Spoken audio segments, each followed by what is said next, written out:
Hey there, and welcome to episode 1 of Just One Quick Question. The idea for this web series, when I conceived it, is that I would talk to a bunch of people and ask them all one question, the same question of everybody, and I would get a quick little 60-second, 90-second, 2-minute response. And I'd be out. That would be it. However, what I'm finding is that now that I've done 15 or so interviews, that one quick question inevitably leads to further interesting conversation. So, for right now, in the spirit of making this up as I go along, the show, I guess, is just one quick question followed by whatever conversation might come up next. So we'll see where it goes. On this episode, on the premiere, I'm talking to my old buddy. I'm glistening, a little glistening out here in the park today. I didn't really dress properly for a walk in the park. I was driving down the road and decided, you know what? I'm going to shoot the intro right there at Redbug Park. So here I am. On the episode today, my old buddy Drex DeFord. I've known Drex since I was 18, when I was a freshman at Wabash Valley College in Mount Carmel, Illinois. Drex was a year older than me. He was the music director at the college radio station. I was an aspiring air personality, and we've been friends since then, since 1982. Drex had a long career in healthcare IT. He was a healthcare CIO, both in the military and in the private sector. And now he works in cybersecurity. And here's what he had to say when I hit him with one quick question. Let's get into it. Okay. The question is, how do you stay inspired? How do I stay inspired? Can I give you a multiple part answer to that? Dude, as I said, we are making this up as we go along. So, right. yes. They're not going to be that long of an answer, but I think the first one is really just kind of keep learning. For me, it's a thing that I like to read. I like to watch stuff. I listen to podcasts. I talk to folks all over the country as part of my work every day. And every time I do, I learn new stuff, which can be really inspiring for new ideas and new things that you may want to do. So, it's in the spirit of like, the more I know, the more I realize I don't know. That's pretty inspirational.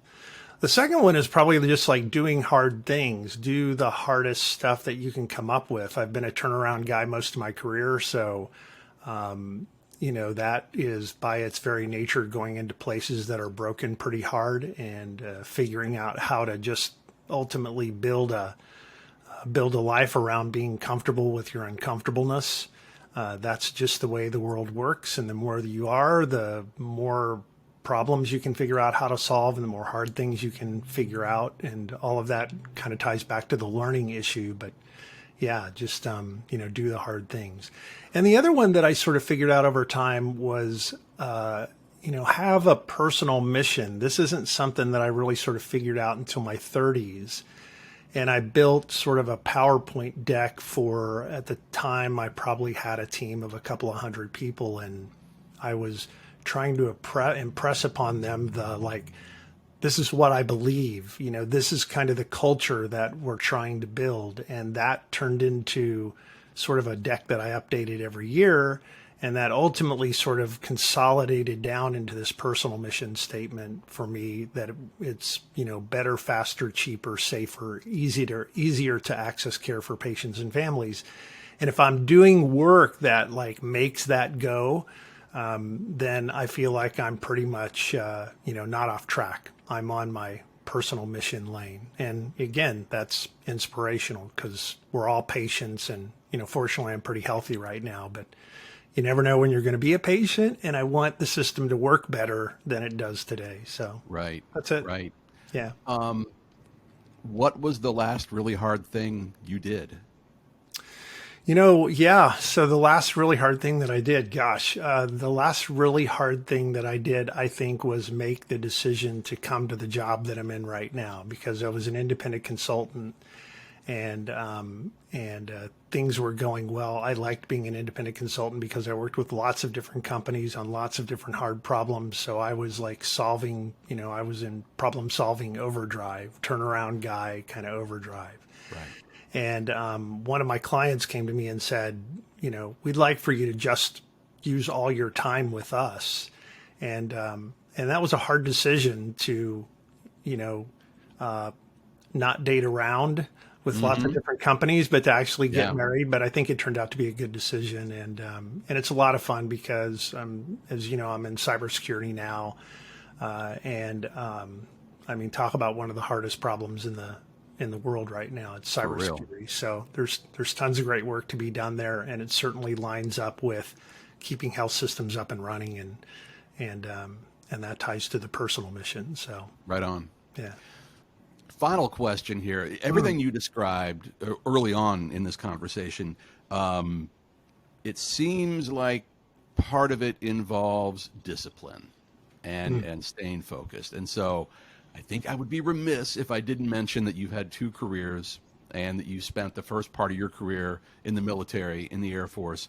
I have to assume that experience still informs how you do things today. Is that accurate?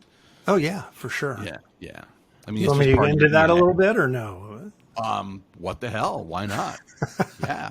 It definitely does. And I think some of it was we moved every 2 or 3 years. And so, the compression time to make a difference, to leave a place better than you found it, was kind of in your head. You had about 2 or 3 years, and then you had to move to the next place. So if you're going to make the place that you were at better than you found it, and then try to use that to help you springboard to whatever the next job was going to be, you had to move pretty quickly, which meant problem solving had to happen, fast. You had to learn to work with new people every 2 or 3 years. You had to learn to live in a different place, sometimes a different country, sometimes under austere, combat conditions. So it definitely created in me the ability to, there's a thing that I also used to talk to my team about all the time.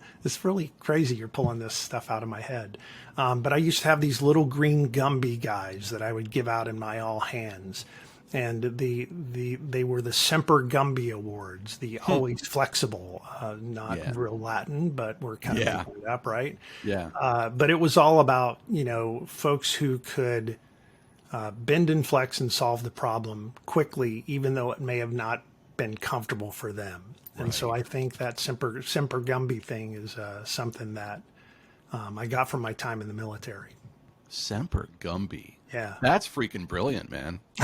I love that. I'm sure this is the other thing I would tell you. I'm sure I didn't make that up. Most of the good ideas that I have are stolen from somebody else. So I'm sure I either read that somewhere or somebody said something and I figured out how to make it my own over time. Dude, Steal Like an Artist.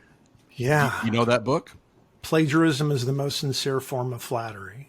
Yes. Yeah. There's a book called, it's called Steal Like an Artist by Austin. I don't know. I've got to look it up now. Yeah. Austin Kleon. Kleon, I believe. Yeah, he writes all about this.